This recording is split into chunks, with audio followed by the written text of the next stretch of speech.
الله من الشيطان الرجيم. بسم الله الرحمن الرحيم. يا أيها الذين آمنوا لا تقربوا الصلاة وأنتم سكارى حتى تعلموا ما تقولون ولا جنبا إلا عابري سبيل حتى تغتسلوا وإن كنتم مرضى أو على سفر أو جاء أحد منكم من الغائط أو لامستم النساء فلم تجدوا ماء فتيمموا صعيدا طيبا فامسحوا بوجوهكم وأيديكم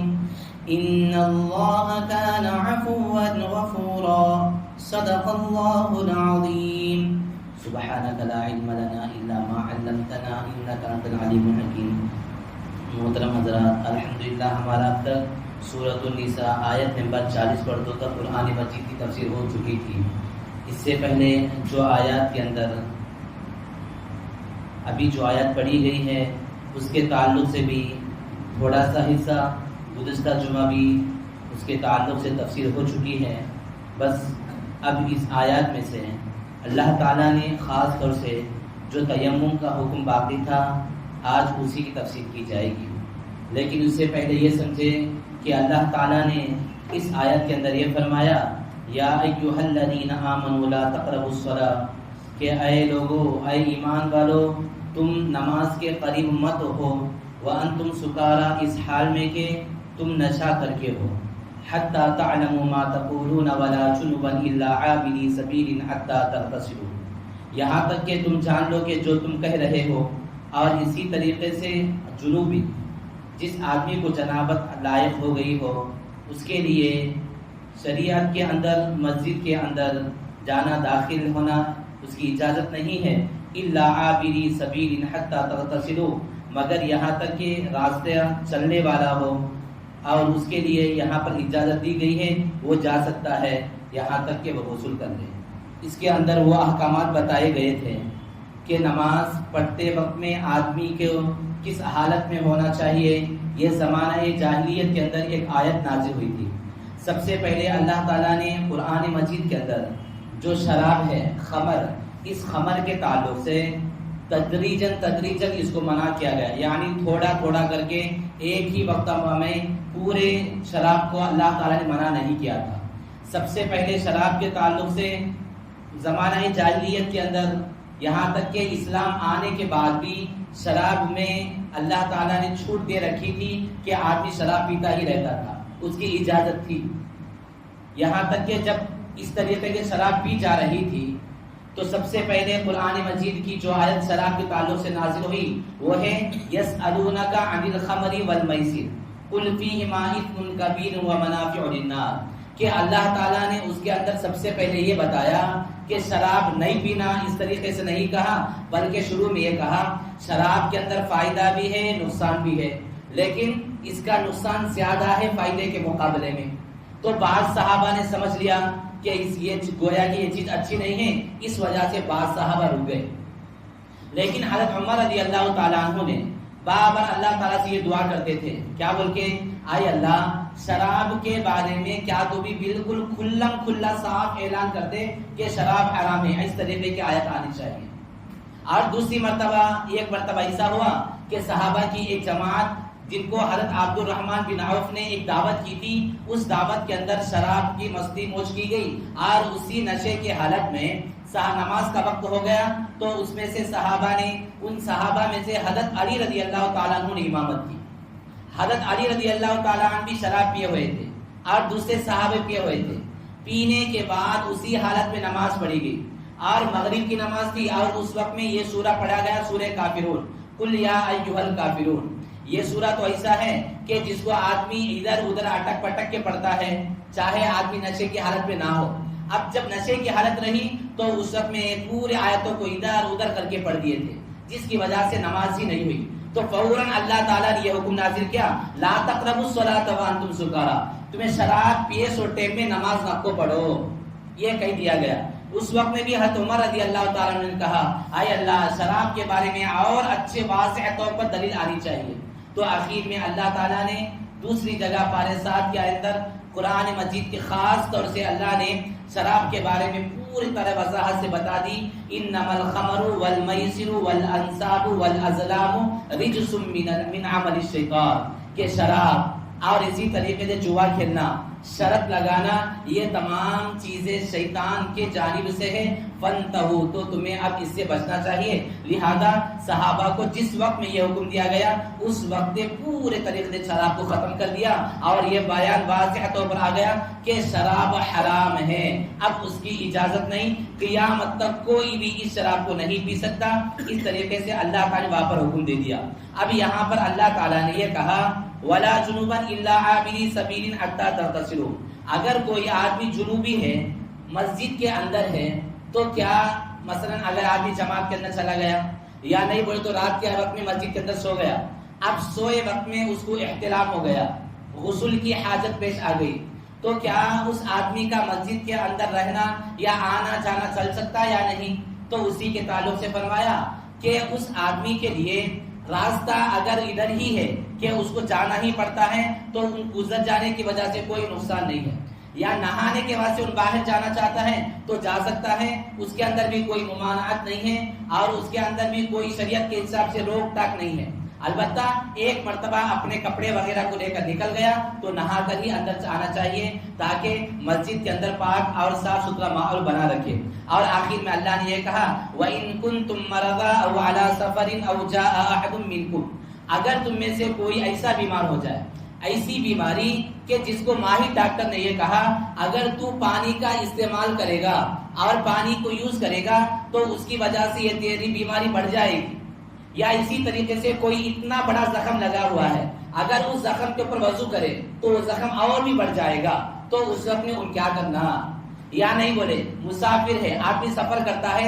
اسی جگہ چلے گئے جہاں پر چاروں طرف کدھر بھی دیکھے تو پانی نہیں ہے وضو کرنے واسطے، اب ان کیا کرنا؟ تو نماز چھوڑ دینا چاہیے یا نہیں؟ تو قرآن مجید نے شریعت کے جو الفاظ ہیں اس کو استعمال کرتے کہا، وَإِن كُنتُم مَّرْضَىٰ، اگر تمہیں بیمار ہو گئے، اتنے بیمار ہو گئے کہ جو بیماری ماہر ڈاکٹر نے بتا دیا کہ تمہارے لیے نقصان دہ ہے، اب تمہیں پانی استعمال نہیں کر سکتے، تو کیا کرنا ہے؟ پھر فرمایا او علی سفر، یا کوئی آدمی سفر پر ہے، او جاء احد منکم من الغائط، یا کوئی آدمی قضاء حاجت یعنی باتھ روم میں جا کے آیا، او لامستم النساء، یا جو آدمی اپنی بیوی سے ملاقات کیا، فلم تجدوا ماء، اگر ان تمام چیز کرنے کی وجہ سے آدمی ناپاک ہو جاتا ہے، یعنی اگر آدمی بیمار ہو گیا، بیمار ہونے کی وجہ سے وضو کرنا ہے تو اس کے بعد سے پانی کی ضرورت، او جاء احد منکم کے ذریعے سے یہ بھی بتا دیا، یعنی آدمی پیشاب کو جا کے آیا یا اسی طریقے سے استنجا کو جا کے آیا، آنے کے بعد اب تم وضو کرنا ہے تو کیا کرے گا؟ من الغائط او لامستم النساء، یا بیوی سے ملاقات کر لیا، اب اس کے پاس پانی نہیں ہے تو کیا کرے گا؟ فلم تجدوا ماء فتیمموا صعیدا، تو اس آدمی کے لیے اجازت ہے تیمم کرنے کی۔ تیمم کا تو کیا؟ تیمم یہ وضو کا نائب ہے، اگر آدمی کے پاس وضو کرنے کی طاقت نہیں ہے تو اس وقت میں آدمی کو اللہ تعالیٰ نے کہا کہ تم تیمم کرو۔ اب یہ تیمم کیا چیز ہوتا ہے؟ تیمم کہتے ہیں پاک مٹی کے ذریعے سے آدمی پاکی حاصل کر لینا، اسی کو تیمم کہتے ہیں۔ یہ تیمم کرنا چھوٹے استنجا یعنی پیشاب کو جا کے آنے کی وجہ سے وضو کرنا پڑے گا، اس کی وجہ سے بھی یہ ہو جائے گا، یا آدمی جنوبی ہے اس کے اوپر جنابت طے ہو گئی، غسل کرنا ہے، ایسی صورت میں بھی ان تیمم کر لیا تب بھی اس کے واسطے جائز ہو جائے گا۔ اب یہ تیمم کرنے کا طریقہ کیا ہے، کس سے کرنا ہے؟ تو اسی کے تعلق سے فرمایا تیمم کر سکتے ہیں مٹی سے اور اس کی تمام اس جیسی قسموں سے، مٹی سے اور جو اس جیسی چیزوں سے، مثلا بالو ریت جو بولتے ہیں بالو سے کر سکتا ہے، یا اسی طریقے سے ایسی جنس کی چیز ہے راکھ وغیرہ ہے اس سے ذریعے سے بھی کر سکتا ہے۔ اس کے علاوہ آدمی مٹی کے جنس سے، مٹی کے قسم میں سے نہیں ہے تو ان چیزوں سے تیمم کرنا جائز نہیں ہے، صرف مٹی کے جسموں سے ہی آدمی تیمم کر سکتا ہے۔ جب تیمم کرے گا تو تیمم کرنے کا طریقہ کیا ہے؟ تیمم کس طریقے سے کیا جائے گا، تو اس کو شریعت مطہرہ کے اندر یہ فرمایا التیمم ضربتان، ضربۃ الوجہ و ضربۃ الید۔ تیمم میں خالی دو کام کرنے کا رہتا۔ وضو کے اندر تو بہت ساری چیزیں فرائض میں سے ہے، سنن میں سے ہے، اور بہت سارے مستحبات میں سے ہے، لیکن تیمم میں صرف دو کام کیے جائیں گے۔ ایک مرتبہ اپنے ہاتھوں کو مٹی کے اوپر مارنا، مارنے کو ذرا جھڑا لینا، جھڑانے کے بعد سب سے پہلے اپنے چہرے کو پوچھ لینا پورا، اس طریقے سے پوچھ لینا جیسا کہ وضو کے اندر جو فرائض ہے، پیشانی کے بالوں سے ٹھوڑی کے نیچے تک اس طریقے سے پورے چہرے پر ایک مرتبہ اس ہاتھ کو پھیر لینا، ایک مرتبہ۔ اور دوسری مرتبہ فرمایا وضربۃ الید، دوسری مرتبہ ایک مرتبہ پھر ہاتھ مان لینا، مان کر پورے ہاتھوں کو، دونوں ہاتھوں کو صرف پوچھ دینا، بس ہو گیا تیمم۔ اس کے ذریعے سے نماز بھی پڑھ سکتا ہے، اس کے ذریعے سے آدمی اگرچہ کہ غسل کرنا تھا لیکن اب مجبوری ہے، کسی حالت کی وجہ سے نہیں کر سکا، تب بھی وہ تیمم کر لے گا، تب بھی اس کے لیے کافی ہو جائے گا۔ اور یہاں پر یہ بھی فرمایا کہ جب آدمی تیمم کر لیتا ہے، تیمم میں صرف دو چیزیں، لیکن وضو کے اندر کیا ہے، 4 فرائض ہے۔ ایک تو ہے پیشانی کے بالوں سے ٹوڑی کے نیچے تک، ایک کان کی لو سے دوسرے کان کی لو تک پورا چہرہ دھونا، ایک نمبر 2 دونوں ہاتھوں کو کہنیوں سمیت دھونا یا تک، نمبر 3 چوتھائی سر کا مسح کرنا، یعنی سر کا مسح کرنا یہ بھی فرض ہے، چوتھی چیز ہے دونوں پاؤں کو ٹخنوں سمیت دھونا۔ 4 چیزیں ہیں فرضہ، لیکن تیمم کے اندر صرف دو کام کر لے ہو جاتا۔ یہ کہیں کو الگ الگ، حالانکہ وضو کے ناطق نہ یہ کہیں الگ کر ڈالے، سو اسے کہیں کو کرے بولے تو اس کا جواب یہ ہے صرف 2 چیزوں کو نکال دیے، ایک چیز ہے سر کے اوپر مسح کرنے کا اور دوسری چیز ہے پاؤں دھونے کا، ان دونوں کو ہٹا دیا گیا ہے۔ یہ کئی کو ہٹا دیا گیا، ایک تو یہ ہے پیر کو، اس کو وہاں پر پیر کے اوپر مٹی ڈالنے کی ضرورت نہیں رہتی، کئی کو وہاں پر پانی نہیں رہے تو ادھر ادھر پھر کو مٹی میں پھرتے رہتا، سو وہ پھر کر رہنے کی وجہ سے کچھ نہ کچھ مٹی اس کے پاؤں کے اوپر پڑ پہنچ جاتا، اس وجہ سے پاؤں کے اوپر مٹی لانے کی ضرورت نہیں ہے۔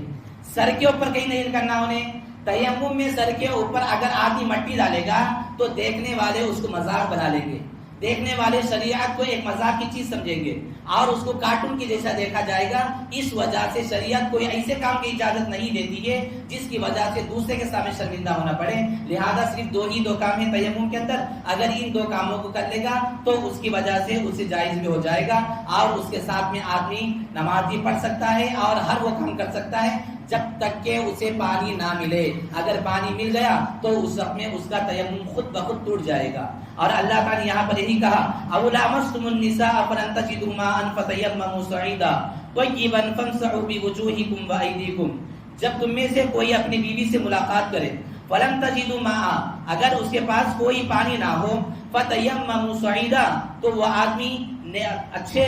مٹی کا ارادہ کرے، پاک اور صاف مٹی کا ارادہ کر کے اس کے ذریعے سے تیمم کر لے۔ فامسحوا بوجوہکم، کس طریقے سے کرنا ہے، تو فرمایا ایک مرتبہ اپنے چہرے کے اوپر دونوں ہاتھوں کو پوچھ لینا، وَأَيْدِيكُمْ، اور دوسری مرتبہ اپنے ہاتھوں پر پوچھ لینا، یہی تیمم ہے۔ إِنَّ اللَّهَ كَانَ عَفُوًّا غَفُورًا، یقیناً اللہ تعالی معاف کرنے والا ہے، درگزر کرنے والا ہے، بہت بخشش کرنے والا ہے۔ لیکن یہ یاد رکھیں تیمم کہا بولے تو وہ کرنے کا نہیں ہے، تیمم معلوم ہو گیا نا، خالی 2 مارم والے رج کرتے مارتے رہیں گے، چند نماز پڑھتے رہیں گے، نہیں ہوتا وہ، اس کے لیے چند اصول ہے، وہی سارے تو کر سکتے، مجبوری ہو تو پانی اگر ٹھنڈا ہے نا، کہا کرتے ہیں تیمم کر ڈالیں گے، نہیں ہوتا اسی جگہ۔ اگر آدمی کو بالکل سر کے اوپر اتنا مار لگا ہوا ہے اور وہ پھٹ گیا ہے، سر کٹ بندھا ہوا ہے، اب ایسے وقت میں ان کا کھول نہیں سکتا اور اس کو غسل بھی لائق ہو گیا تب بھی ان کچھ نہیں کر سکتا، تو ایسی صورت میں یہ کام کر سکتے ہیں۔ ہر وہ چیز کو اگر ہمیں مذاق کے طور پر بنا لے یا اسی طریقے سے شریعت کوئی نہ بول کب بولے جب کرتے رہے تو شریعت اسے قبول نہیں کرے گی، اس لیے ہر وہ کام شریعت کا جو ہے اس کو اس کے مواقع پر ہی کرنا چاہیے، اسی وقت میں وہ قابل قبول رہے گا۔ اللہ تعالیٰ سے دعا ہے کہ اللہ تعالیٰ ہمیں جو باتیں بتائی گئی ہیں اس کو صحیح طریقے سے سمجھنے کی توفیق عطا فرمائے، آمین۔ سبحان ربک